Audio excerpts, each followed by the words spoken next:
अब शुरू होने जा रहा है देश का सबसे बड़ा मुकदमा, आपकी अदालत, रजत शर्मा के साथ।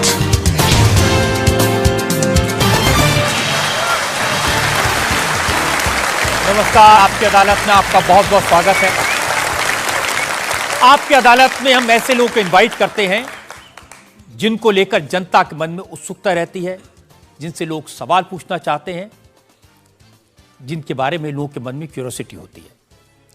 पिछले दिनों मैं जहां भी गया, लोगों ने मुझे एक शख्स के बारे में कहा, आप इन्हें आपकी अदालत में बुलाइए, और मैं भी सोचने के लिए मजबूर हो गया, ये कौन है जिसके बारे में हर पब्लिक फंक्शन में लोग मुझे कहते हैं, जिसके बारे में लोग मैसेज भेजते हैं, दर्शकों की बार बार मांग आती है। पता किया, इनकी सोशल मीडिया पर काफी फॉलोइंग है। जब ये अपने घर से बाहर निकलते हैं तो सड़क पर ट्रैफिक जाम हो जाता है, लाखों लोगों की भीड़ इकट्ठा हो जाती है। इस शख्स को आपकी अदालत में आमंत्रित कर रहा हूं। प्लीज वेलकम बागेश्वर धाम के प्रमुख धीरेन्द्र कृष्ण शास्त्री।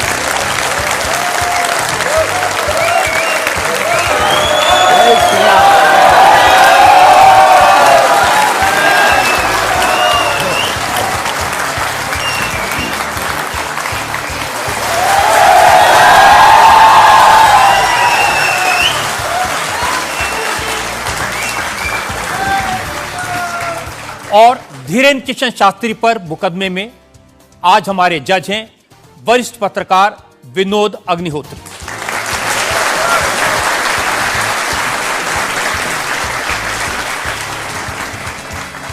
इससे पहले कि मुकदमा शुरू करें, इल्जामात सवालात का सिलसिला शुरू करें, आज के जज विनोद अग्निहोत्री की इजाजत चाहेंगे आज की कार्रवाई शुरू करने के लिए। इजाजत है मुकदमा शुरू करने की। और इससे पहले कि पहला इल्जाम लगे शास्त्री जी पर, एक नजर डालते हैं शास्त्री जी के लाइफ पर।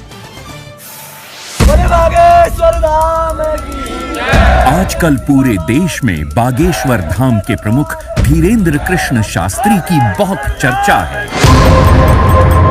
कोई उन्हें चमत्कारी कहता है, कोई उन्हें अंतर्यामी कहता है, कुछ लोग उन्हें पाखंडी कहते हैं, लेकिन धीरेन्द्र कृष्ण शास्त्री खुद को पक्का सनातनी बताते हैं।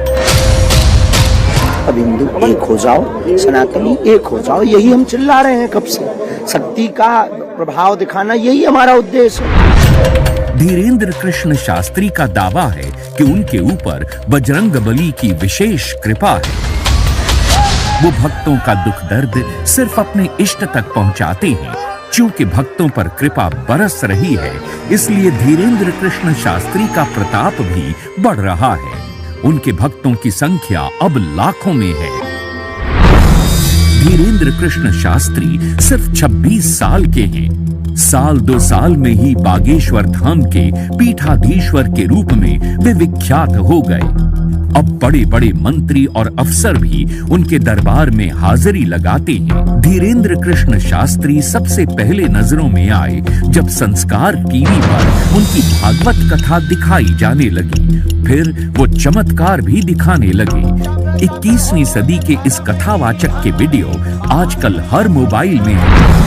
बाबा इंस्टाग्राम से लेकर फेसबुक तक हर जगह छा चुके हैं। जैसे जैसे धीरेन्द्र कृष्ण शास्त्री की लोकप्रियता बढ़ी तो विवाद भी सामने आ गए। धीरेन्द्र कृष्ण शास्त्री का दावा है कि वो कोई पैसा नहीं लेते। जो उनके दरबार में आना चाहता है उसे सिर्फ हनुमान जी के यहाँ नारियल बांधकर अर्जी लगानी पड़ती है। धीरेन्द्र कृष्ण शास्त्री एक अच्छे वक्ता हैं। अब उनका संकल्प है कि वो सनातन धर्म को घर घर पहुंचाएंगे और भारत को हिंदू राष्ट्र घोषित करवाएंगे। आपकी अदालत में धीरेन्द्र कृष्ण शास्त्री अपना मुकदमा खुद लड़ेंगे। तो आइए शुरू करते हैं आज का मुकदमा। आपकी अदालत में पहला इल्जाम धीरेन्द्र कृष्ण शास्त्री पर। आपकी अदालत में बागेश्वर धाम के प्रमुख धीरेन्द्र कृष्ण शास्त्री पर आरोप है कि ये पब्लिसिटी के लिए स्टंट करते हैं। शास्त्री जी, बहुत सारे लोगों ने मुझे कहा कि आपको आपकी अदालत में बुलाएं। सोशल मीडिया पर आपकी मैंने देखा बहुत लंबी चौड़ी फैन फॉलोइंग है, 40 लाख लोग आपको फॉलो करते हैं। बहुत सारे वीडियोस मुझे लोगों ने भेजे। आप सड़क पर निकलते हैं तो चारों तरफ भीड़ लग जाती है। तो एक वीडियो मैं जनता को दिखाना चाहता हूं जो आपके लोगों ने मुझे भेजा है।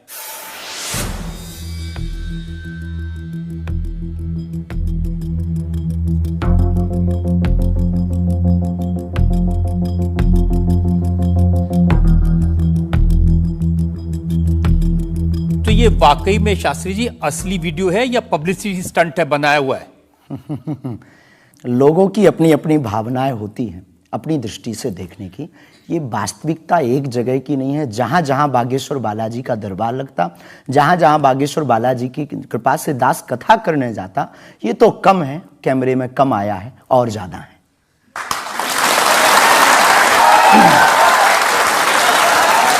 लेकिन 26 साल की उम्र में इतनी चर्चा, इतनी पब्लिसिटी, ऐसा क्या है आप में? जिसका गुरु बलवान होता है, चेला पहलवान होता है। जो लोग कहते थे ईश्वर नहीं होते या भगवान नहीं होते, हमारी दृष्टि में इस छोटे से गांव से, गढ़ा गांव, मध्य प्रदेश के बुंदेलखंड में एक छोटा गांव गढ़ा है। गढ़ा में रहने वाला एक छोटे परिवार का बालक धीरेन्द्र कृष्ण अगर यहां तक पहुंच सकता है बालाजी की कृपा से, तो भारत का प्रत्येक व्यक्ति भगवत कृपा से कहीं भी पहुंच सकता है। आपने ये नहीं बताया कि यहां तक कैसे पहुंच गए हैं। ये जो लोग हैं, जो फॉलो करते हैं, जो आपके बारे में इतनी बातें करते हैं, ये क्यों करते हैं? क्या है आप में? बागेश्वर बालाजी की कृपा वो सब पर है। लेकिन आप अगर कहेंगे, क्योंकि आपसे जीतना तो बड़ा मुश्किल है, हम पहले आपको साफ कर दें कि चूंकि आपका नाम तो रजत शर्मा जी है, लेकिन हम आपको दयालु नाम से, क्योंकि हमारी भारतीय परंपरा में बड़ों का नाम नहीं लेते, तो हम आपको दयालु कहकर संबोधित करेंगे, अगर बुरा ना लगे तो। नहीं, आप कुछ भी करिए। वैसे हम आपके यहाँ आज मेहमान हैं, तो ये हमारा अधिकार भी है। तो दयालु जी, हमारे ऊपर, सबके ऊपर बागेश्वर बालाजी की कृपा है। लेकिन हमने अपने गुरुदेव की जो चरणों की सेवा की, उस सेवा के माध्यम से ऋषि परंपरा की जो मंत्र विधा हमको प्राप्त हुई है, वो हमारे पास एक ऐसी अनूठी है जिससे पूरा विश्व की मंगल कामना भी करते हैं। पूरा विश्व अपनी समस्याओं के समाधान के लिए गुरु के नाते बागेश्वर धाम चला आता है। शायद इसीलिए लोग हमारे पास आते हैं। मैंने तो ये देखा कि जब से आप संस्कार टीवी पर आना शुरू हुए और लोगों ने आपके प्रवचन सुने, उसके बाद लोकप्रियता बड़ी तेजी से बढ़ने लगी। हाँ, ये कह सकते हैं माध्यम है, परंतु देखो साधन है, साध्य नहीं। दरबार 3 पीढ़ी से लग रहा, हमारे दादा गुरु जी भी लगाते थे, हम भी 11 साल से लगा रहे हैं। नजर आपकी आज पड़ी है अब इसमें, और हमें ये लगता है कि इसमें ये हमारी गलती नहीं है, देखने वाले की गलती है। बड़ी देर से देखा है हमें, हम तो पहले से ही गुरु कृपा से चमकदार थे। मुझे तो लग रहा है बहुत जल्दी देख लिया आपको, भी तो आपकी उम्र ही कुछ नहीं है। हम उस परंपरा से हैं, जब 5 वर्ष की अवस्था में ध्रुव जी लीला कर सकते हैं, प्रहलाद जी लीला कर सकते हैं, तो हम 26 साल में क्यों नहीं लीला कर सकते? तो आपने क्या क्या लीलाएं की हैं? कोई ऐसी लीला नहीं की जिसमें हम फंसे, लेकिन आपकी अदालत में आए हैं, तो आपके उसमें आप जो कह रहे हैं, तो हमारे जीवन में गुरु कृपा से जो किया, सब सनातन के लिए किया, और केवल सनातन के लिए करें। लीला का मतलब ये, हम कोई ईश्वर नहीं है, हम कोई भगवान नहीं है। साधारण जैसे ये इंसान है, वैसे हम मानव हैं, हम में कोई अलग नहीं है। बस हमने अपनी परंपरा को ठीक से जाना, ये अलग है। आप जब स्कूल में पढ़ते थे तो जैसे बाकी छात्र होते हैं ऐसे ही थे लगभग, और मास्टर जी कहते थे ये स्कूल में ना आए तो अच्छा है, इतना शरारती है? हाँ, उपद्रवी तो थोड़ा थे, क्योंकि हम जाते थे तो एक तो बहुत कम जाना होता था, लेकिन बहुत गंभीर और सौम्य भाव से हम जाते थे, और लोगों की भावनाएं हमारे पास रहती थी। चूंकि हमारे दादा गुरु का नाम बहुत प्रसिद्ध था, तो दादा गुरु के कारण लोग हमको भी प्रेम देते थे, स्नेह देते, दुलार देते। हमारे दादा गुरु जी को हनुमान जी का 2 बार साक्षात्कार हुआ, ऐसा हमने माना, और उनके अनुयायियों ने माना। तो हम जब स्कूल में जाते थे, तो बचपन से ही बड़ी कृपा थी, तो लोग, बच्चे हमारे पास आते थे, सब क्लासें एक साथ हो जाती थी, 9वीं 10वीं 8वीं सब एक हो जाती थी, जिसमें हम बैठते थे। अच्छा महाराज जी बताइए हमारी कितनी परसेंटेज बन रही है? तो हम वो बचपना, उस वक्त ऐसा भाव रहता था दिखाने का। अब तो बहुत गंभीर हो गए, लोगों ने कह करके हमें बड़ा गंभीर बना दिया। तो वो भाव रहता, अच्छा ठीक है तेरी प्यारे 56% बन रही, और मेहनत कर 60 हो जाएगी।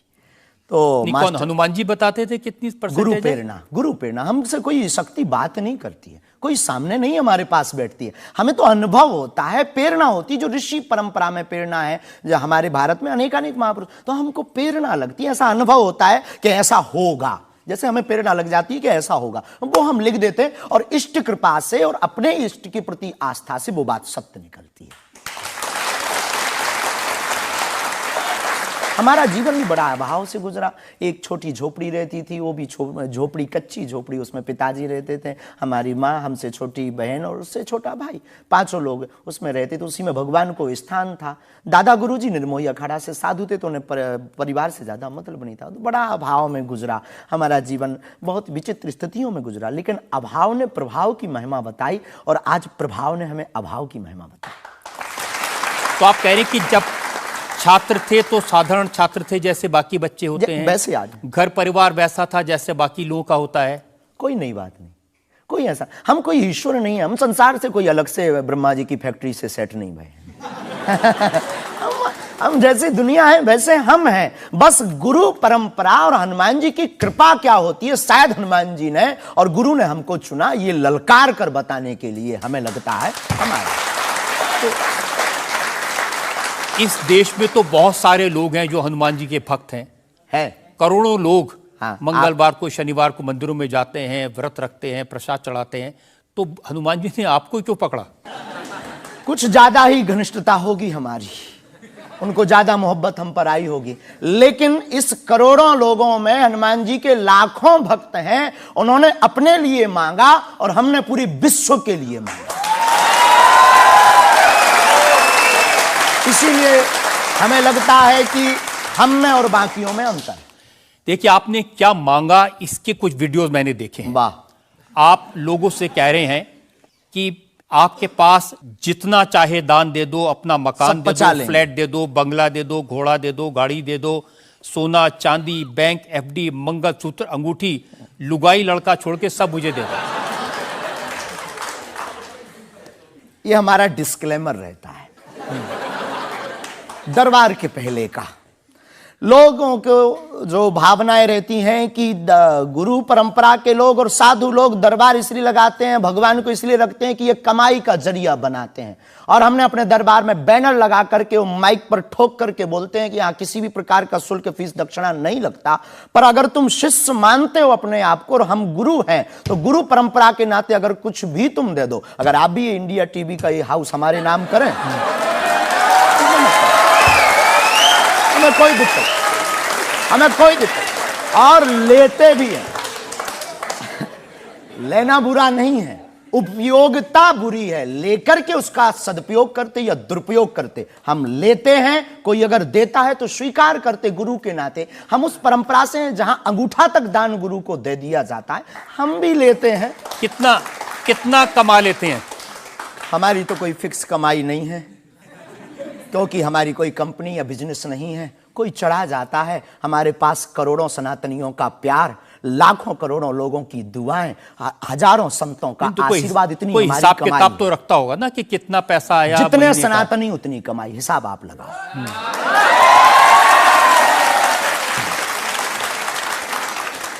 ज्यादा बातें इसलिए होती हैं कि आप जो स्टंट करते हैं पब्लिसिटी के लिए, आप ऐसी ऐसी बातें कह देते हैं। आप कहते हैं कि बिना वीजा के हनुमान जी रावण की लंका में घुस गए थे। ये जो मॉडर्न युवान भाई बहन है, इनको लंका प्रवेश के बारे में बताएंगे तो इनको ये लगता है कि ये घिसी पिटी बातें इनके दादा परदादा बताते रहे, ये बेचारे ऊब गए। इनको कुछ ऐसा चाहिए कि उस अध्यात्म से ये कनेक्ट हो पाए। और जैसे रावण ने मुझसे फोन पे बात की। हाँ बिल्कुल, हम वही बोलने ही वाले थे। लगता है आज हमारी शक्ति आपके पास पहुंच गई। तो हमें आपको समझाना है, रावण से फोन का बात का मतलब सबके अंदर रावण बैठा है। कोई ऐसा दुनिया में नहीं जो गलत कृत्य देख रहा, गलत कर रहा और सच जानते हुए चुप है, वो रावण की दृष्टि का आदमी। तो हनुमान जी लंका गए, इसको इन युवानों को कैसे जोड़े, इन्हें तो वीजा, पासपोर्ट, फॉरेनर ये शब्द पता है, तो इनसे कनेक्ट करने के लिए हमारा अध्यात्म इतना विशाल और इतना अथाह है कि उसमें कुछ भी आप डाल दो वो आप स्वीकार सोच रहे हैं करेंगे। कि आपको अध्यात्म पता है, इनको नहीं पता। इस देश ऐसा की नहीं जनता हमने को कहा। आपसे ज्यादा अध्यात्म पता है। ऐसा हमने नहीं कहा।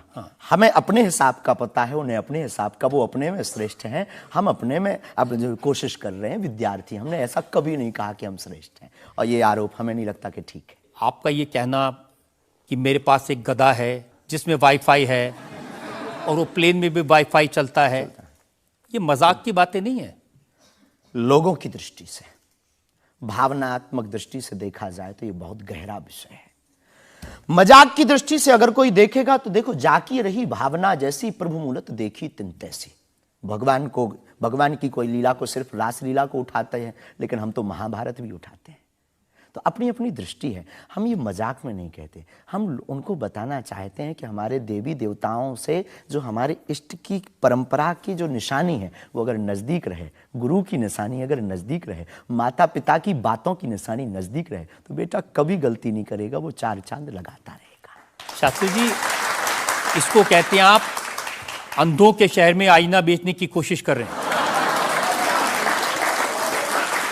ऐसा हमारा भाव नहीं है, अपितु हमारा भाव ये है कि उस केवल वाईफाई को हम बताते नहीं, उसकी महिमा भी बताते हैं, और दरबार में आने वाले लोगों को उसकी महिमा का अनुभव भी कराते हैं। तो फिर वो जो बात मजाक की है ना, वो फिर अध्यात्म, आस्था, ईश्वर से जुड़ करके नास्तिक भी आस्तिक बन जाता है। देखिए, आपको भोले भाले लोगों को बताना चाहिए कि भाई ये मैं मजाक में कह रहा हूं, विनोद हम कहते है, भी हैं।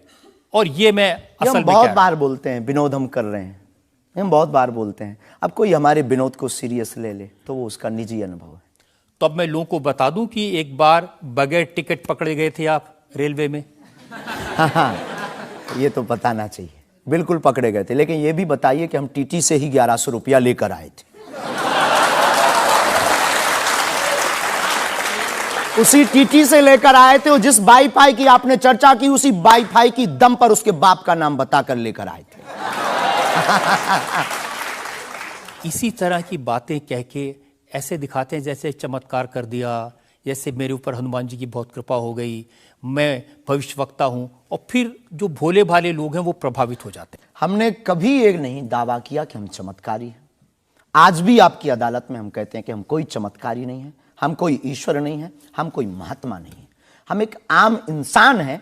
लेकिन हमारी अपने इष्ट की प्रति आस्था, ऋषि परंपरा के प्रति आस्था है, जो महर्षि वाल्मीकि से पत्र दरबार की महिमा चली है, उस महिमा का हम अनुकरण करते हैं, और उस आस्था में उलझनों में का रास्ता मिल जाता है, तो उसे आप चाहे चमत्कार मानिए अथवा फिर आप अपनी बुद्धि से जो जिसने जो जाना वो हमें माना। देखिए शास्त्री जी, बहुत सारे ऐसे लोग हैं, गरीब हैं, परेशान हैं, बीमारियों से थके हारे हैं, डॉक्टर से आशा छूट जाती है, हॉस्पिटल से आशा छूट जाती है, वो आपके पास आते हैं, वो सोचते हैं यहाँ इलाज मिलेगा। किसी का बच्चा बोल नहीं सकता, किसी का बच्चा चल नहीं सकता, वो लोग बड़ी आस्था विश्वास लेके, जो मैंने जानकारी हासिल की, वो आते हैं, सोचते हैं कि यहाँ से शायद उन्हें कोई रास्ता दिख जाएगा, और उन्हें मिल जाता है। जो आते हैं श्रद्धा पूर्वक आते हैं। देखो, जिंदगी में अगर वो परेशान है और डॉक्टर से परेशान होकर के या कहीं से भी निराश होकर के आया और उसे कुछ मिले ना मिले, हम ये तो नहीं कहते, जिसकी जितनी निष्ठा उसको उतना हमारे बागेश्वर बालाजी के दरबार में मिलता है। और अगर नहीं मिलता, और अगर उसे जीवन जीने की अगर डांडस और सात्तावना मिलती है, तो क्या ये भी कम है? बिना पैसों में, बिना दक्षिणा दिए, बिना कुछ लगे अगर हनुमान जी से जुड़ रहा, अगर वो प्रभु से जुड़ रहा, अगर उसे जीवन जीने में 4 दिन की जिंदगी है, डॉक्टर ने कह दिया तो मर जाओगे, लेकिन बागेश्वर धाम के नाम से उसके चेहरे पे मुस्कुराहट है कि मेरा हारे का सहारा है, तो अगर ये मुस्कुराहट उसके चेहरे पर आती, इससे किसी को गुस्ताखी क्यों? देखिए, अगर बागेश्वर धाम आने से लोगों का इलाज हो जाता है, तो फिर आपको कैंसर हॉस्पिटल बनाने की क्या जरूरत है? यही तो हम बताना चाहते हैं कि दुआ और दवा दोनों आवश्यक है। हमने ये नहीं कहा कि हम डॉक्टरों के खिलाफ हैं। अब मैंने पूछ लिया तो आपने दवा ऐड कर दिया उसमें। नहीं, हमने औषधालय बागेश्वर धाम पर खुलवाया है, और मंदिर के समीप खुलवाया है। वहां पर ग्राम पंचायत का भवन है, वहां पर आयुर्वेदिक औषधालय है। दुआ और दवा मतलब नीचे दवा है, और वहां ठीक नहीं हुए तो दुआ के लिए चढ़ जाओ मंदिर पर। दोनों काम करेगा, ठीक है। और ये कोई नई बात नहीं है, हमने ऐड नहीं की, डॉक्टर खुद ऐड करता है, ऑपरेशन करता है, जब ठीक नहीं होता तो वो भी कहता है तुम भी प्रार्थना करो। लेकिन ये सही है कि जिस इलाके में आप हैं उस इलाके में बहुत सारे ऐसे लोग हैं जो इसी तरह पर्ची निकालते हैं, जो इसी तरह दुआ की बात करते हैं। पूरे भारत में ऋषि परंपरा के अनेक लोग हैं, बहुत लोग तो नहीं कह सकते, पर अनेक लोग पूरे भारत में हैं। और केवल हमारे इलाके में नहीं, पूरे भारत में।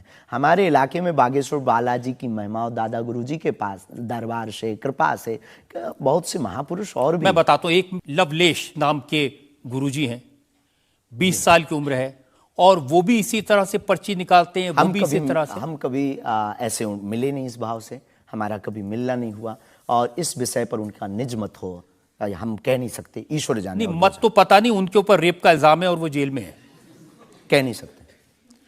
तो उस एरिया में ऐसे और भी बहुत सारे लोग हैं।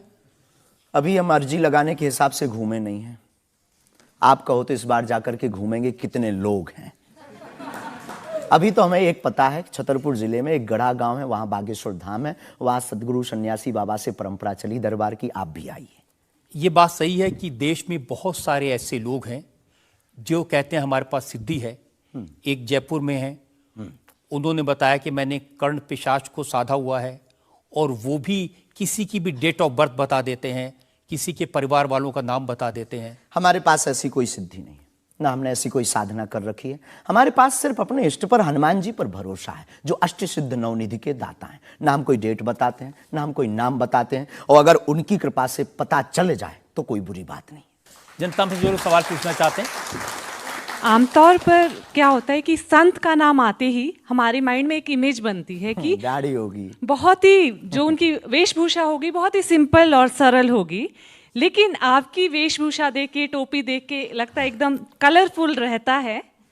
आपकी दुनिया ही रंगीन है तो साधु को भी रंगीन होना चाहिए। बहुत बढ़िया, बहुत बढ़िया। जब 7 रंगों की भरी दुनिया है माय डियर सिस्टर, 7 रंगों से भरी दुनिया है, तो मुझे क्या दिक्कत है। और हम कोई साधु नहीं, हम कोई महात्मा नहीं, ना हमने चोला ले रखा है। हम एक वर्ण व्यवस्था की बात नहीं करेंगे, हम एक गुरु के शिष्य हैं और आम इंसान हैं। और अगर कोई सरनेम पूछे तो हम शुक्ल वंशीय सरयूपारी ब्राह्मण है। तो जो 7 ब्राह्मणों की वेशभूषा है वो हमने धारण की, गुरु के नाते हमने ये पादुका अपनी एक परंपरा को निर्वाहन करने के लिए धारण की। और टोपी कोई आया तो दे गया, अगर आप कुछ दो बहन हमें तो वो भी स्वीकार है।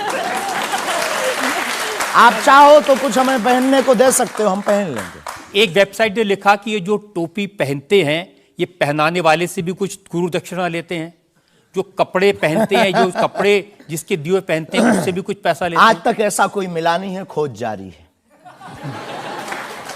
किसी ने हमें आज तक दक्षिणा नहीं दी टोपी पहनाने के नाम पर या कपड़े पहनाने के नाम पर। हम तो राह चलते कोई मिल जाता है तो उसका पहन लेते, अपना दे देते हैं। हम तो साधु उस परंपरा के हैं, उस परंपरा के। लेकिन अच्छे लगते हैं आपको ये रंग बिरंगे कपड़े? बहुत आनंद आता है। क्या दिक्कत है साहब?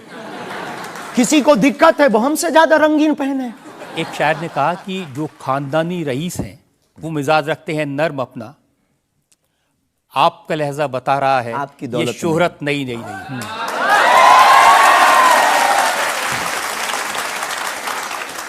लोगों को लगता है, हमें लगता है कि हमारे जीवन में न हमें धन प्रिय है, न मान प्रिय है, न सम्मान प्रिय है, हमें हनुमान प्रिय है। और हमने जब से जन्म लिया तब से हम धनवान हैं, क्योंकि हमारे हनुमान हैं। और दुनिया का प्रत्येक हनुमान भक्त धनवान है जिसके जीवन में हनुमान है।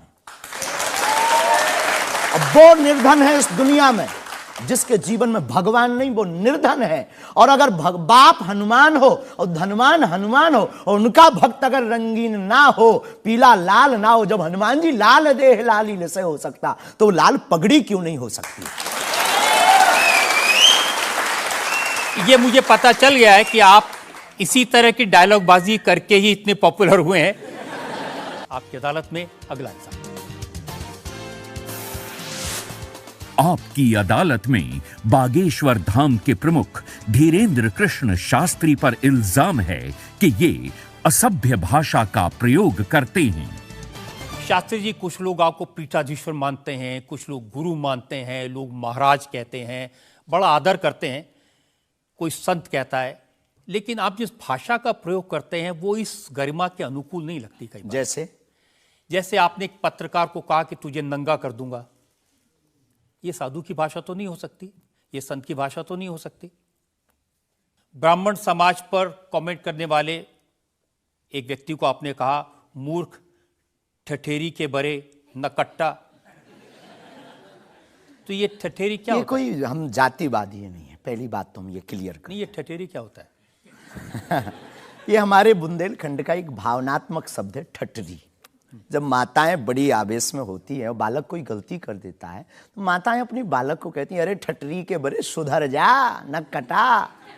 तो हम बहुत गांव के भोले भाले अनपढ़ गवार आदमी हैं, अंगूठा छाप है, ठीक से पढ़ाई की नहीं, तो गवार आदमी है। तो जो माँ की हमारी जो परंपरा है, जो पारिवारिक बोलचाल है, उस पारिवारिक बोलचाल में अगर कोई साधु के ऊपर टिप्पणी उठाएगा, रामचरितमानस पर टिप्पणी उठाएगा या भगवान पर टिप्पणी उठाएगा, तो स्वभावश सनातनी हिंदू होने के नाते वो लहजा निकल जाता है। और सठे साठ्यम समाचरित, ये भी कौन सी गलत बात है? अगर कोई भगवान को गाली बके और हम उसको श्रीमान जी कहें, स्वामी जी कहें, भगवान कहें, तो हमें तो नहीं लगता कि वो बिनय ना मानत जलद जड़ गए 3 दिन बीत, और बोले राम सकोप तब भय बिन हो ये न प्रीत। देखिए, आप अपने आप को बड़े पढ़ा लिखा गवार कह करके तो नहीं छुप सकते उसके पीछे। आपने उनसे कहा कि तू मुझे मिल जा, मैं तुझे मसल दूंगा। बहुत अच्छा, हाँ, ये हमने कहा, ये तो क्योंकि उन्होंने कथावाचकों को पाखंडी कहा था, जिस विषय पर आपने ये टिप्पणी किया है। उन्होंने कथावाचक, हमने कहा कथावाचक हो सकते पाखंडी, पर पर्टिकुलर नाम लीजिए, सब नहीं हो सकते। इस भारत में जगतगुरु स्वामी रामभद्राचार्य भी है, मुरारी बापू भी कथाव्यास है, पूज्यपाद श्री मलुक पीठाधीश्वर भी कथाव्यास है, उनमें एक दास भी है। ये महापुरुषों पे आज तक कोई इल्जाम नहीं है, और इन महापुरुषों पर इल्जाम नहीं है तो सब कथा। भाई, एक पत्रकार गलत हो सकता, सब नहीं हो सकता। हम अगर सबको कहें कि सब पत्रकार ऐसे होते हैं तो ये हमारी धूर्तता होगी। तो उसने सब कथावाचकों को ऐसा कहा था, तब हमने उसको कहा था कि भाई अगर तुम ऐसा कहो तो महापुरुषों के बारे में तो किसी को नहीं कहना चाहिए, तो बात ठीक है, तय है। रामचरितमानस के बारे में नहीं कहना चाहिए तो तय है। तो उसके लिए अगर ऐसा मसला कह दिया समझाने के लिए, वो है तो हमारा चेला। लेकिन आपने संत तुकाराम के बारे में क्या कहा? संत तुकार को, हाँ। आपने कहा संत तुकाराम की लुगाई रोज उन्हें मारती थी, रोज पीटती थी डंडे से। तो किसी ने उनसे पूछा, तुम रोज लुगाई से पिटते हो, शर्म नहीं आती? इसमें बोलचाल की भाषा में थोड़ा सा वो हुआ। हमने एक कथा पढ़ी थी एक पुस्तक में, उसमें लिखा था कि उनकी पत्नी झगड़ालू, बड़ी ईर्षालु थी, बड़ी विचित्र थी, और वो संत तुकाराम जी को एक बार गन्ने के लिए भेजती, गन्ना वो एक लेकर शाम को आते तो वो उनके शरीर पर प्रहार कर देती, एक गन्ने के 2 टुकड़े हो जाते। पर तुकाराम बहुत अद्भुत महापुरुष थे, उन्होंने कहा, देख तू कितनी ज्ञानवान है, पहले गन्ना एक था, हम लोग 2 थे, तूने मेरे शरीर पर प्रहार करके गन्ने के 2 टुकड़े कर दिया, अब एक तू चूस एक मैं लूं। तो लेकिन आपने जो बोलचाल उसमें बिगड़ा आपने जिस अंदाज में कहा था वो सम्मानजनक नहीं था, समाज के लिए असभ्य था, इसमें कोई संदेह नहीं है। लेकिन हम अपनी भाषा से समझने का कोशिश करते हैं, जो कई बार हमारी भाषा लोगों के अनुरूप फिट नहीं है। कभी नहीं, आपको नहीं लगता कि संत तुकाराम जैसे महान संत के बारे में ये कह दिया, उसके लिए हमें गलती माननी चाहिए? बिल्कुल, अगर ये किसी की भावनाओं को ठेस पहुंचा तो संतों के प्रति हमारे हृदय में अथाह प्रेम है, अथाह प्रेम। और हम स्वप्न में भी, हम तो खुद साधु परंपरा से जीवित हुए हैं, नालायक से बोलने लायक संतों के कारण हुए, और हम अगर संतों का अनादर करेंगे तो अपनी जिंदगी में हम रहेंगे कहां? तो हम तो विनम्रता पूर्वक अगर किसी को ठेस पहुंचा तो हमें नहीं लगता कि हमारे द्वारा उनको ऐसा कहा, लेकिन अगर किसी को ठेस पहुंचा और शब्द ऐसा मुंह से फिसल गया तो हम क्षमा प्रार्थी, कोई संदेह। अब मैं एक और उदाहरण आपको बताता हूँ। अच्छा किया कि आपने क्षमा प्रार्थना की, करना ही चाहिए साधु संतों के बारे में, अगर गलती से मुंह से कुछ निकल जाए, बहक करके अगर हो जाता तो कोई दिक्कत। आप बात कर रहे थे साईं बाबा के बारे में, और आपने कहा कि हमने सुना वो चांद मियां निकले। हाँ, सुना। आपने कहा कि कई बार लगता है कि 33 कोटि क्या कम पड़ गए, और समझदार के लिए इशारा काफी है जी। जिन साईं बाबा को करोड़ों लोग मानते हैं, करोड़ों लोग की श्रद्धा उनमें है, उन्हें भगवान मानते हैं, उनकी पूजा करते हैं, उनके मंदिरों में लाखों लोग जाते हैं, उनके बारे में इस तरह की भाषा? बात ये थी, प्रश्न ये था, क्या साईं बाबा हिंदू हैं या मुसलमान? हमने कहा हम तो उस वक्त थे नहीं भाई साहब, अगर होते तो देखते टोपी पहनते थे कि माला।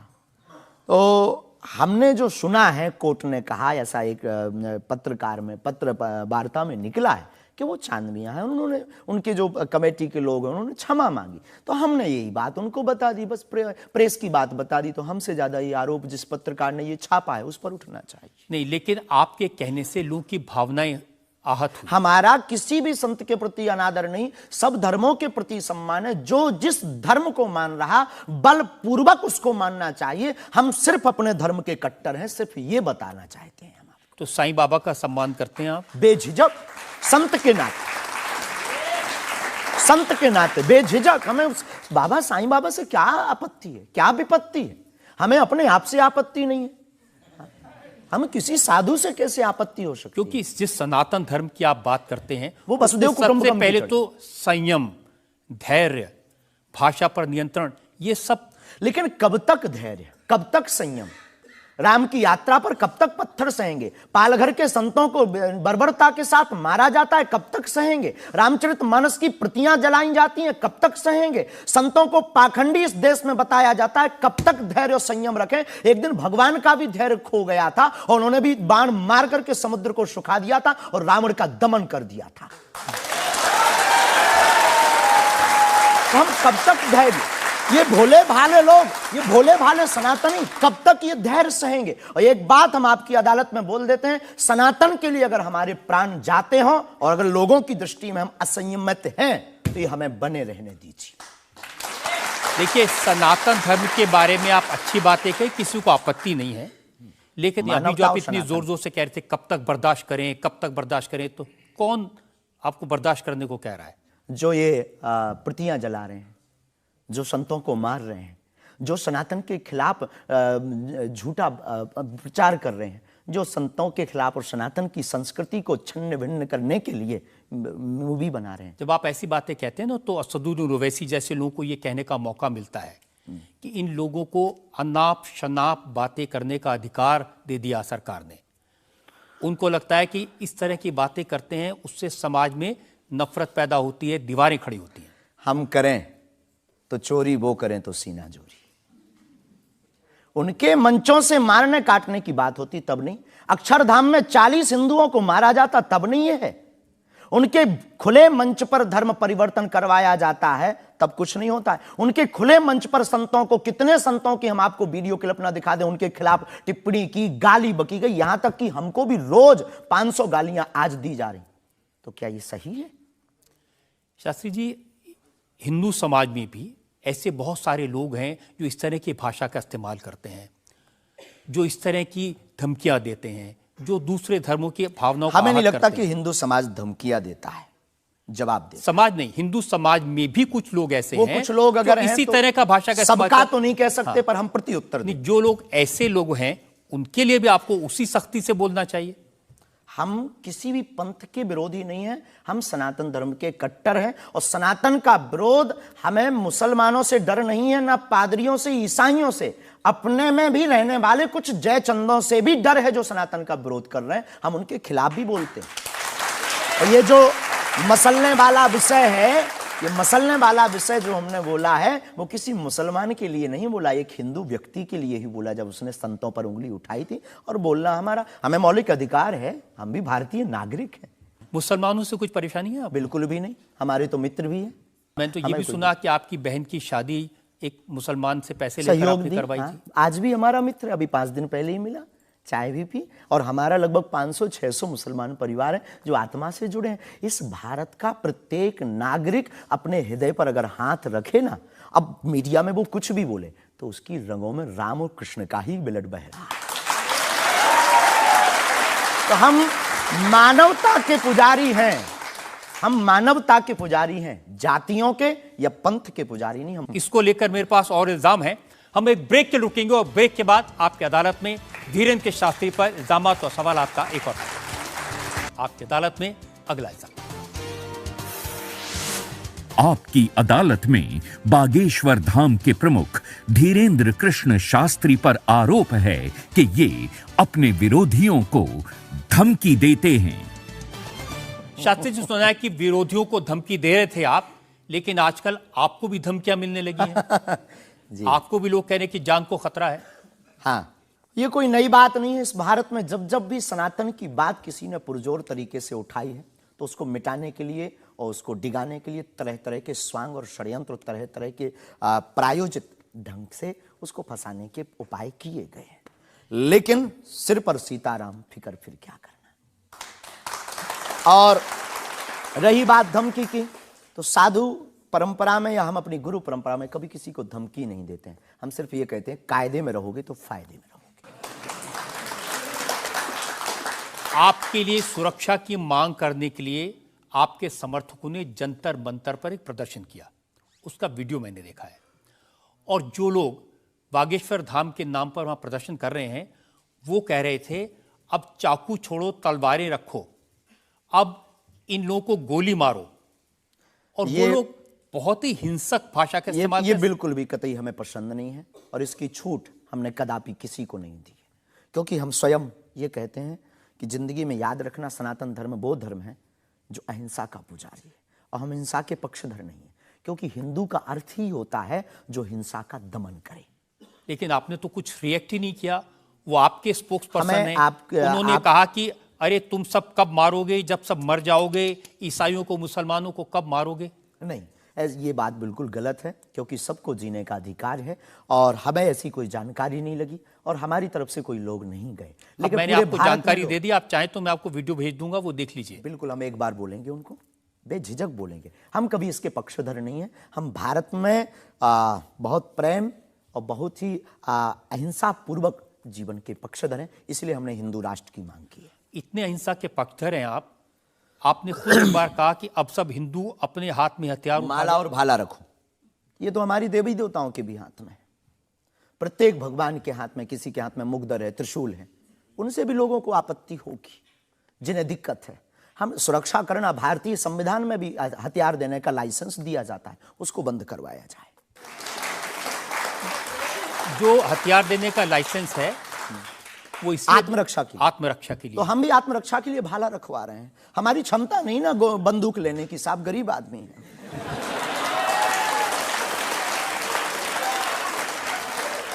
जब आप इस तरह की बातें करते हैं ना, तो फिर सवाल ये उठता है कि आपकी सुरक्षा के लिए टैक्स पेयर क्यों पैसा दे, जनता क्यों पैसा दे। आप इस तरह की बातें करेंगे, भाला की बात करेंगे, बंदूक की बात करेंगे, गोली की बात करेंगे, तो धमकी मिलेगी। हाँ मिलेगी, लेकिन हमने कभी बंदूक की बात नहीं की, हमने भाला और माला की बात की। और रही बात सुरक्षा की, तो प्रत्येक नागरिक की सुरक्षा करने की जिम्मेदारी भारत सरकार की है और हमें अपने इष्ट और भारत की सरकार पर भरोसा है, वर्तमान सरकार पर भरोसा है। साधु संत के तुम रखवारे, असुर निकंदन राम दुलारे, एक तो हमारा पहला भरोसा ही है। हमारे इष्ट हमारे हनुमान जी है और हमारा ये धमकी नहीं है। और बार बार मरना नहीं, एक बार बचना नहीं, तो डरना किस बात का। तो जब तक जिएंगे, प्राण अगर जाते हो चले जाएं, पर सनातन की चर्चा, घर घर राम पहुंचाने की चर्चा नहीं हम छोड़ेंगे। वो 50 उपाय कोई कर ले।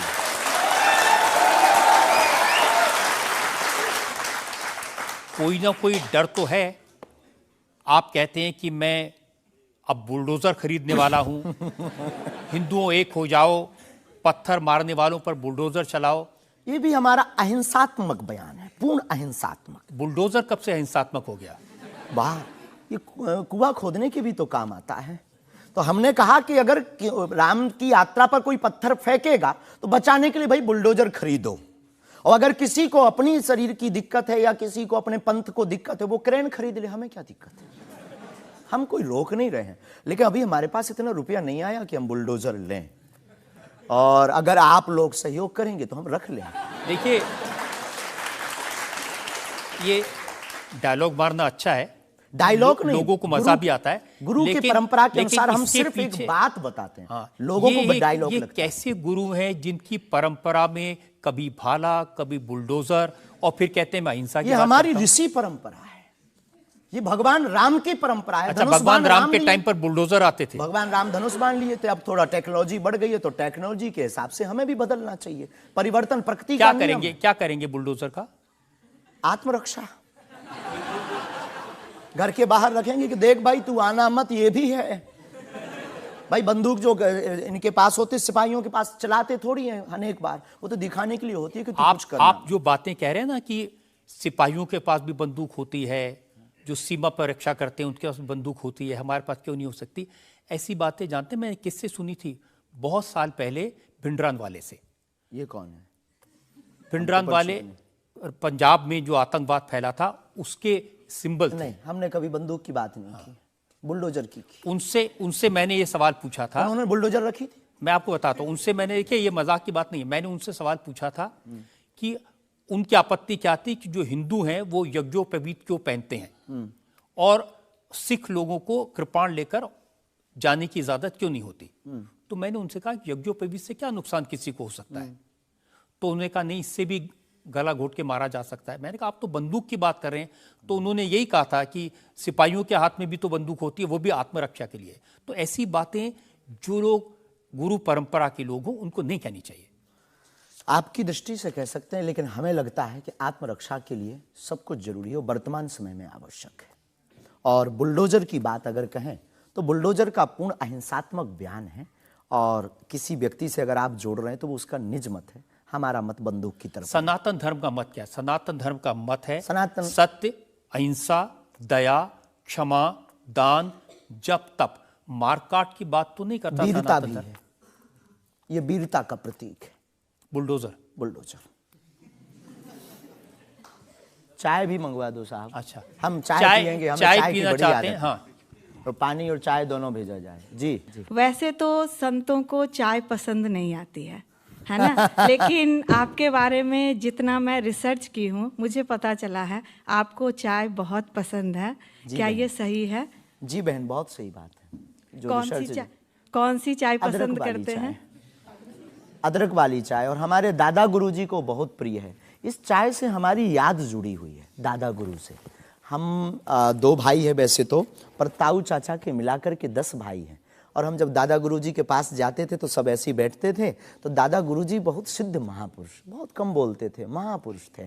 तो वो चाय पीते थे तो अपनी जूठी चाय, खूब ये जो नरेली है, इसकी आधी चाय हमको देते थे। तो हमारे जीवन में हमें ये लगा कि ये नालायक से बोलने लायक गुरु के इस प्रसाद के कारण बना है।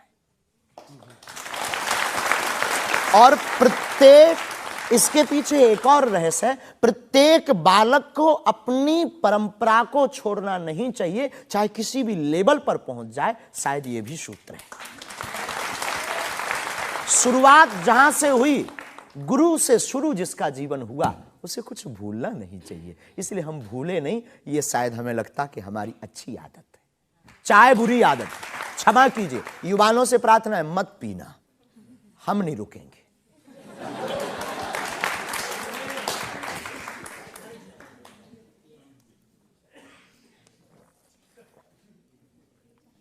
और हमारे दादा गुरु ने तो श्लोक भी बनाया है, कहो तो सुनाऊं। चाय पर श्लोक। चाय पर श्लोक आपने नहीं सुना होगा, एक बार सुन। केटली गर्भ संभूतम शक्कर पत्ती मिश्रितम कप मध्य विराजते देवी ओम चाय चंडिकाय नमो नमः। और केवल इतना ही नहीं, चाय और चाह दोनों जिंदगी में बहन जरूरी है। चाय हमारे लिए जरूरी है क्योंकि हमें लगता कि चाय से गुरु की याद आती है, और जिससे ईश्वर की याद आए वो बुरी चीज भी अच्छी है।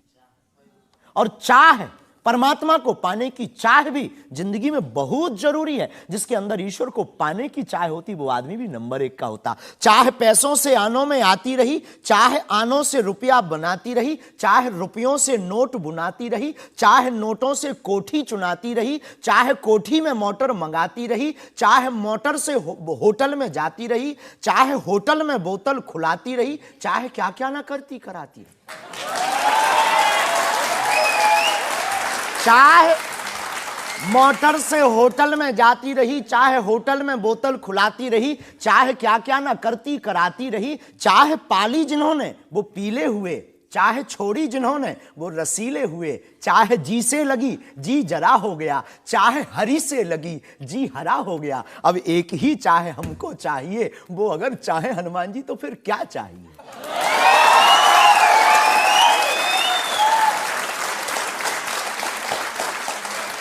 अब आप ये मत कहना कि ये डायलॉग बाजी है क्योंकि हम आपकी अदालत में ये कहते, हमारा कोई भी बयान डायलॉग नहीं है, हमारा प्रत्येक बयान हमारे युवाओं को और भारत को जगाने का है। मैं तो सोच रहा था कि आपको पहले से पता होगा कि मैं क्या पूछने वाला हूं। शायद ये जो चाय आप पीते हैं, इससे एनर्जी आती है, ऊर्जा आती है, शक्ति मिलती है? लगभग गुरु की याद आती है। और देखो चाय पीना, देखो सच बात यह है कि चाय पीना ठीक नहीं है, चाय हानिकारक है, भूख मारती है।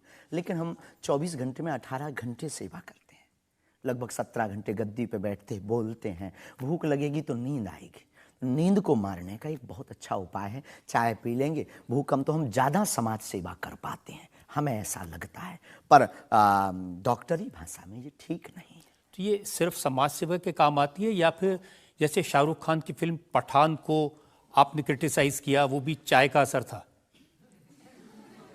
चाय कोई नशा नहीं है, लेकिन अगर आप उसकी बात करें तो हमने सिर्फ सनातन की बात की कि हमारे सनातन पर भगवा रंग ही बेशरम क्यों बार बार। एक फिल्म 1987 के लगभग आई थी, संतोषी माता की फिल्म। संतोषी माता की फिल्म आने के बाद लोगों की भावना इतनी दृढ़ होगी कि शुक्रवार को टमाटर और नींबू बिकना कम हो गए।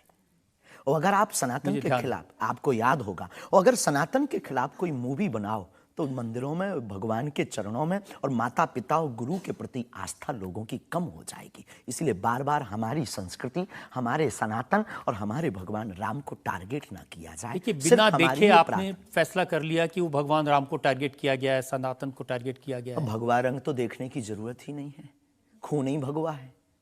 रंग से किसी धर्म को जोड़ना ये तो ठीक नहीं। ये देश तिरंगे का देश है और तिरंगे में तीनों रंग हैं। बिल्कुल है, और सब रंगों का सम्मान करना चाहिए। तो है तो हमने कभी, अच्छा तो भगवा रंग, हरा रंग भी तो बेशरम हो सकता है। हाँ, क्यों नहीं हो सकता? हो सकता है ना। हाँ। बस यही हमारी मांग है। देखिए, ये इस तरह की जो मांगे करते हैं ना, उसी पर मुझे आपत्ति है। आप कहते हैं ये भारत राष्ट्र हिंदू राष्ट्र बने, बेझिझक बने, हिंदू राष्ट्र बनेगा। ये जातिवाद, हम जातिवाद के खिलाफ हैं। कब तक गालियां जातिवाद के नाम पर, कब तक राजनीतिक रोटियां सेकी जाएंगी? ये बंद करो अब। कब तक जातिवाद के नाम पर वोट लेंगे? आप ये बंद करो, भारत को हिंदू राष्ट्र बनाओ। सामाजिक समरसता होगी, सब में समानता होगी, सौहार्दता होगी, न पत्थर गलेंगे, न रामचरितमानस जलेगी, न राम के ऊपर कोई टिप्पणी होगी। हिंदू राष्ट्र होगा तो राम राज्य आ जाएगा। भारत विश्व गुरु है। शास्त्री जी, ये जो देश है ना, ये भारत के संविधान से चलता है। वो संविधान जो बाबा साहब अंबेडकर ने बनाया था। क्षमा कीजिए, हम उसके आदर करते हैं, हमारे पूर्वजों ने स्वीकार किया। कहां आदर कर रहे हैं? वो संविधान कहता है ये धर्मनिरपेक्ष राज्य है, इसमें रिलीजन के नाम से इसको देश नहीं बनाया जा सकता। संविधान का प्रथम पृष्ठ ही भगवान राम के चित्र से प्रारंभ होता है। हाँ, बिल्कुल।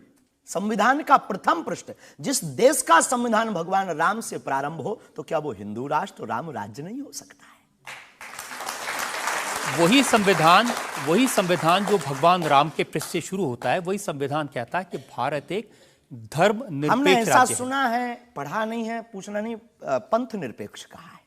धर्म तो सिर्फ सनातन नहीं, धर्म निरपेक्ष। हाँ, तो धर्म सिर्फ सनातन है, बाकी सब पंथ। देखिए, और जो देश धर्म निरपेक्ष नहीं होते, जैसे हमारे पड़ोस में पाकिस्तान धर्म के आधार पर बना, उसका क्या हाल है ये आप देख रहे हैं। देख रहे हैं, लोगों के पास खाने को रोटी नहीं है, आतंकवाद चरम सीमा पर है। जब इस्लाम के नाम पर देश बनेगा, धर्म के नाम पर बनेगा, तो ये होगा। बिल्कुल बात सही है आपकी, लेकिन हम आपको बता दें, बाकी सब पंथ हैं, धर्म सिर्फ सनातन है। सुप्रीम कोर्ट के सामने ये मामला आया था और सुप्रीम कोर्ट ने क्या कहा था, एग्जैक्ट वर्ड्स मैं आपको बताता हूं। सुप्रीम कोर्ट ने कहा कि भारत जैसे धर्मनिरपेक्ष देश में धर्म के आधार पर घृणा फैलाने की, लोगों को बांटने की गुंजाइश नहीं है। जी, सुप्रीम कोर्ट तो ये नहीं करना चाहिए। हमारी तरफ से आदर है, लेकिन भारत हिंदू राष्ट्र था, है, बस घोषणा की जरूरत है। देखिए, आप रंग के नाम पर फिल्मों का विरोध करते हैं, आपने कहा कि ये फिल्म नहीं चलने देंगे। हम सिर्फ सनातन के विरोधियों का विरोध करते हैं, कोई रंग से, कोई व्यक्ति से, किसी संप्रदाय से हमारा कोई विरोध नहीं। सनातन के विरोधी से हमारा विरोध है, वो किसी भी बिरादरी या समुदाय या समाज का, चाहे भले ही क्यों। आपको यह भी समझना होगा, जिस फिल्म का आप इतना विरोध कर रहे थे, जिसको आप कह रहे थे कि लोग देखने ना जाएं, उसको करोड़ों ने देखा और वो लोग सुपरहिट फिल्म हुई।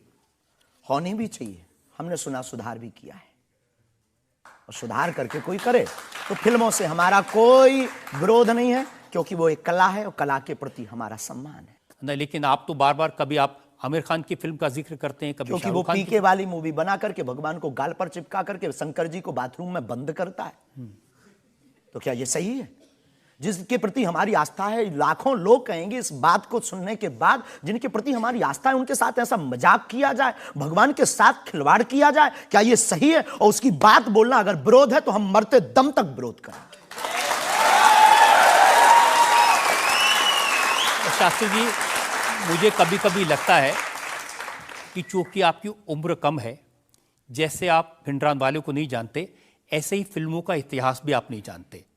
एक फिल्म आई थी बैजू बावरा, उसमें एक भजन था मन तड़पत हरि दर्शन को आज, जो सबसे हिट था। इसे लिखा शकील बदायूनी ने, म्यूजिक दिया नौशाद ने, गाया मोहम्मद रफ़ी ने। हम आपको बहुत विनम्रता पूर्वक कहें कि हम किसी भी समुदाय के विरोधी नहीं हैं। पुनः हम कहते हैं, हम रहीम को मानने वाले और कबीर का सम्मान करने वाले हैं। हम शेख मुबारक के साथ मित्रता निभाने वाले। ये आपको समझने की जरूरत है, ये मलिक मोहम्मद जायसी और रसखान का देश है, जहां पर उन्होंने भगवान का गुणगान किया। हमने कभी विरोध नहीं किया, सम्मान किया, रसखान के पद गाए। रसखान के प्रति हमारा आदर है, और भारत में सामाजिक सौहार्दता बनी रही, ये हमारी मांग है। और क्या ये नाजायज मांग है? नहीं, जिन आमिर खान का जिक्र कर रहे हैं, उन्होंने जब लगान फिल्म बनाई, उस फिल्म में जो भजन था वो जावेद अख्तर ने लिखा और रहमान ने उसका म्यूजिक दिया। जी, तो उसके प्रति सम्मान है। हमने सुना नहीं है, अभी तक उस फिल्म को देखा नहीं है, पर उसके प्रति हमारा सम्मान है। उसके प्रति हमारा कोई अगर वीडियो के लिए विरोध का मिले तो दिखाइए। मैं भेजूंगा आपको, यही आपकी नहीं, प्रॉब्लम है। हमारा विरोध उस गाने के प्रति नहीं, उस गाने के प्रति नहीं है। बस हमारा तो सिर्फ सनातन की बात है, फंडा सिर्फ सनातन। सिर्फ मैं कह रहा हूं कि आपको जिसका विरोध करना है उसके बारे में थोड़ी सी जानकारी हासिल कर लीजिए। आपको न मिले तो मुझसे पूछ लीजिए। बहुत अच्छा है, अब आगे से ये कोशिश करेंगे, लेकिन सनातन के लिए पूछ नहीं पाएंगे। सनातन पर उंगली उठाएगा तो इधर से भी डायरेक्ट सीधा सा होगा।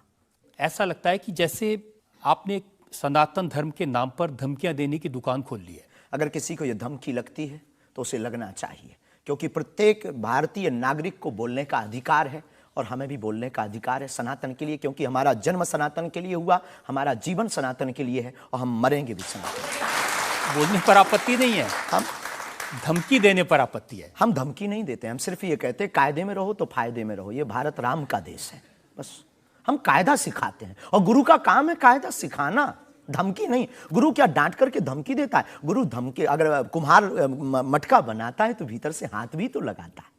तो हम तो गुरु परंपरा के हैं, तो गुरु के नाते हम समझाते हैं, माय डियर, मेरे प्यारे, सनातन के लिए मत बोलो। बुंदेली भाषा में ऐसी भाषा बोलेंगे तो अच्छा है। नहीं बोलेंगे, पर ठठरी बरे भी नहीं छोड़ेंगे। आपकी अदालत में अगला इंसान। आपकी अदालत में बागेश्वर धाम के प्रमुख धीरेन्द्र कृष्ण शास्त्री पर इल्जाम है कि ये दुष्प्रचार करवाते हैं। देखिए, एक उदाहरण मैं आपको देना चाहता हूं। YouTube पर मैं देख रहा था, एक वीडियो है आपका, और उस वीडियो को देखने से ये इंप्रेशन आता है कि जैसे प्रधानमंत्री नरेंद्र मोदी आपके दरबार में आए, और एक नहीं 3 ऐसे वीडियो हैं बागेश्वर धाम ऑफिशियल चैनल पर। अब आपके समर्थकों ने बनाया, मैं आपको दिखा देता हूं, आप बताइए कि वो आपका है क्या नहीं। बागेश्वर धाम सरकार पहुंचे पीएम मोदी, तो क्या मोदी जी भी बागेश्वर धाम सरकार के भक्त हो गए हैं? आए दिन बागेश्वर सरकार के पास नेताओं की भीड़ लगी रहती है, जिसमें प्रधानमंत्री नरेंद्र मोदी जी का नाम भी शामिल है, जो कुछ दिन पहले ही बागेश्वर धाम सरकार के दर्शन करने पहुंचे थे। और कहा जाता है कि कुछ दिन पहले नरेंद्र मोदी जी भी बागेश्वर धाम सरकार से अपनी अर्जी लगवाने आए थे। तो आइए सुनते हैं स्वयं पंडित धीरेन्द्र शास्त्री से।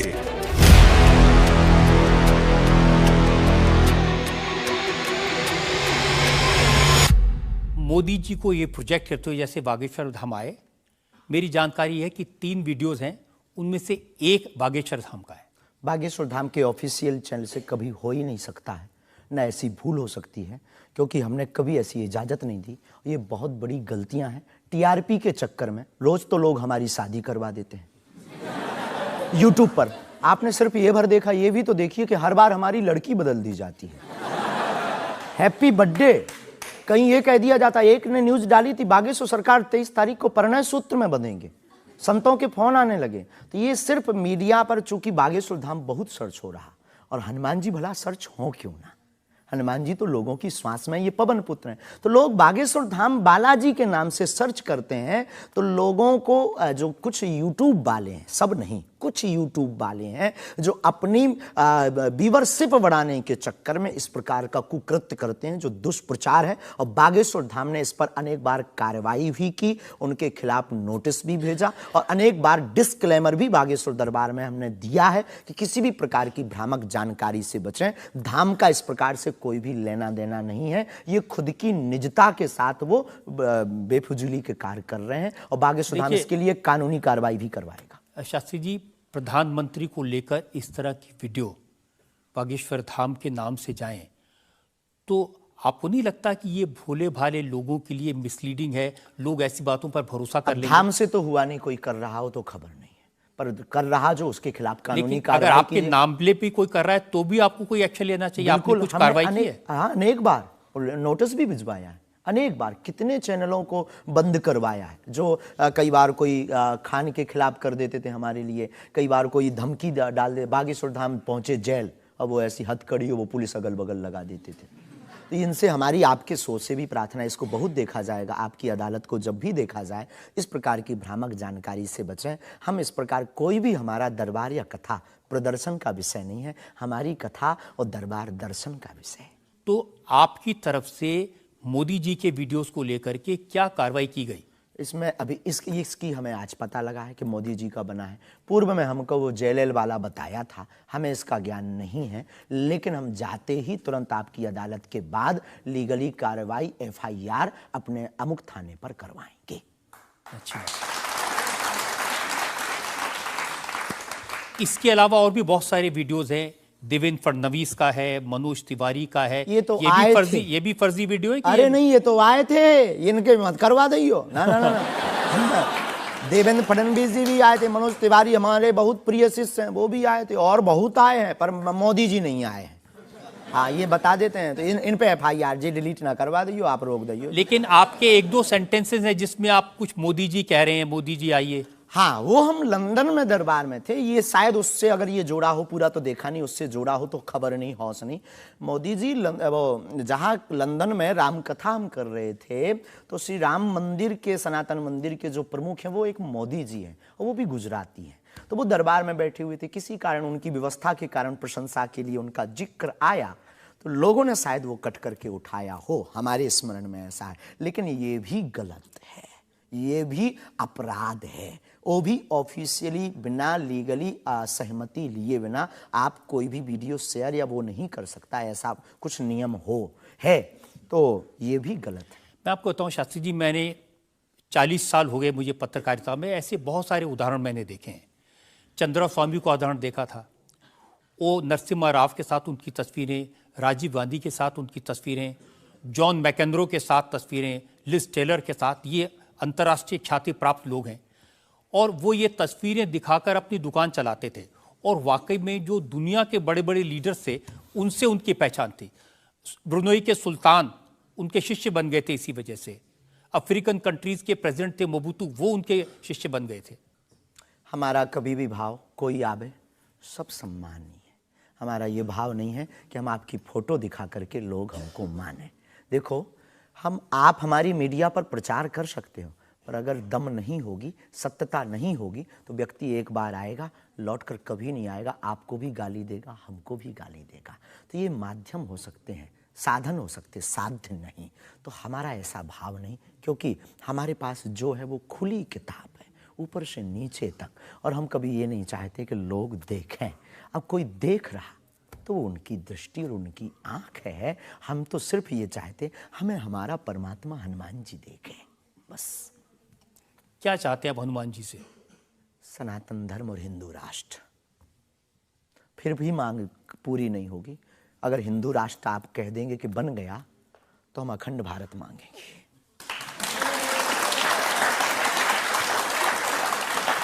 अगर वाकई में आपको भरोसा है कि बजरंगबली ऐसी इच्छाओं को पूरा कर सकते हैं, करते हैं हमारी तो कर रहे हैं। स्केल थोड़ा बढ़ाइए ना, उनसे कहिए कि पुतिन को समझाएं कि यूक्रेन से अपनी सेना वापस ले ले।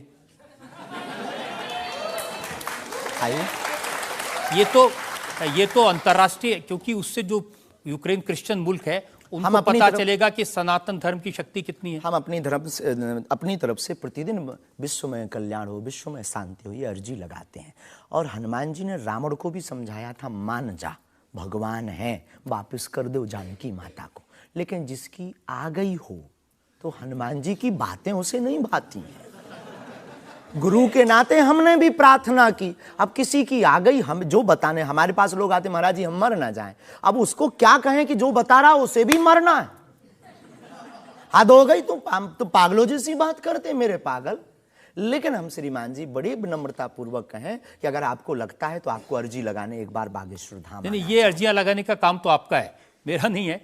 और अंतर्राष्ट्रीय विषय पर अब टर्की में इतना बड़ा जलजला आया है, इतना बड़ा भूकंप आया है, हजारों लोग मर गए हैं, तो कुछ आपको अर्जी लगानी चाहिए। बिल्कुल, हमने प्रार्थना तुरंत की और हम प्रार्थना करते कि प्रतिदिन जो भी हमारे पास है चूरन चटनी, हम अपने गुरुजी से और बालाजी से प्रार्थना करते विश्व का मंगल हो, सबका भला हो। इससे आपको फर्क नहीं पड़ेगा कि वो क्रिश्चियन कंट्री है या इस्लामिक मुल्क? बिल्कुल भी नहीं। हम तो खुद गए, हम तो पूरी दुनिया का मंगल की कामना। हम उस धर्म से हैं जहां वसुदेव कुटुंबकम की चर्चा की जाती। सर्वे भवन्तु सुखना सर्वे सन्तु निरामया, सब में मंगल हो, मंगल भवन अमंगलहारी। हम ऐसे नहीं, हम मानवता के हैं। जिसके अंदर दुख है, हे बालाजी उसके संकट, आप संकट मोचन है, उसके संकट मिट जाएं, हमें कोई फर्क नहीं पड़ता है। ये अच्छी बात आपने कही। आज हमने मुकदमा चलाया बागेश्वर धाम के प्रमुख धीरेन्द्र कृष्ण शास्त्री पर। हमने उनसे पूछा उनके चमत्कारों के बारे में, उनके प्रवचनों के बारे में, उनके धमकी भरे बयानों के बारे में, उनके स्टंट्स के बारे में और उनको लेकर सोशल मीडिया में चल रहे मिसलीडिंग वीडियोस के बारे में। अब वक्त है आपकी अदालत में आज के जज विनोद अग्निहोत्री के फैसले का। बागेश्वर धाम के प्रमुख आचार्य श्री धीरेन्द्र कृष्ण शास्त्री पर लगे सभी आरोपों और उनके जवाब सुनने के बाद अदालत इस निष्कर्ष पर पहुंची है कि ऋषि और संत परंपरा वाले इस देश में उन्हें भी अपने विचार लोगों तक पहुंचाने का अधिकार है। लेकिन जिस तरह धर्म के नाम पर पाखंड और धोखाधड़ी भी होती है, इसलिए श्री शास्त्री को बहुत सावधान रहने की आवश्यकता है। अदालत तमाम इल्जामों से श्री धीरेन्द्र शास्त्री को बाइज्जत बरी करते हुए निर्देश देती है कि बागेश्वर धाम बालाजी सरकार श्री हनुमान जी की कृपा से उन्हें यदि कोई सिद्धि और प्रसिद्धि मिली है तो उसका उपयोग लोक कल्याण और समाज की नैतिक आध्यात्मिक उन्नति के लिए करें और देश समाज में प्रेम, शांति, सद्भाव का वातावरण बनाने में सहायक हों। शास्त्री युवा हैं, इसलिए उनमें जोश स्वाभाविक है, परंतु जोश के साथ साथ होश भी अत्यंत आवश्यक है। अदालत अपेक्षा करती है कि उनकी वाणी में संयम, करुणा और क्षमा से अभिभूत रहेगी। आशा है कि धीरेन्द्र कृष्ण शास्त्री सनातन धर्म के इन्हीं शाश्वत मूल्यों के साथ भारतीय संत परंपरा को आगे बढ़ाते रहेंगे।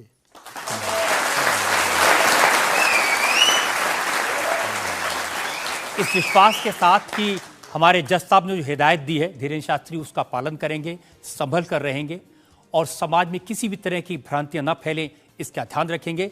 आपकी अदालत का आज का मुकदमा यहीं खत्म करते हैं। अगले सप्ताह आपसे मुलाकात होगी एक नई शख्सियत के साथ। तब तक के लिए नमस्कार। इंडिया टीवी हर वक्त हर जगह डाउनलोड करने के लिए सर्च करें India TV news Google play store या ऐप स्टोर पर।